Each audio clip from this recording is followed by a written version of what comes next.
Polo কাকা দোকানে 5 টাকার পেপসি গুলো এসছে। হ্যাঁ, দোকানে কি এলো না সেই খবর তো তোর থেকেই পাওয়া যায়। না রান্না করতে হবে না, 5 টাকা দাও। 5 টাকা দিয়ে কি পেপসি খেয়ে থাকবি?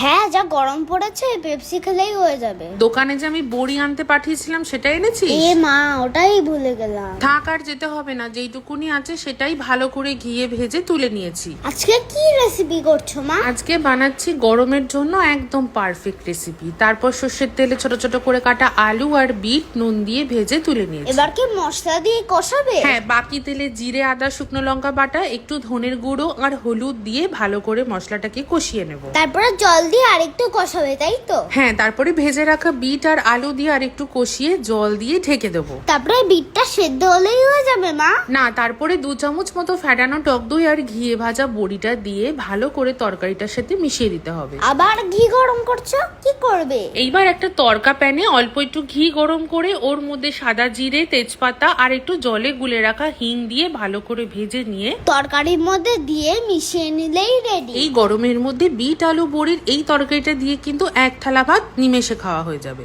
আর আমার পেপসিটা? টাটা বলে দাও আগে। না, আমি বলবো না, আগে আমায় পেপসি দাও।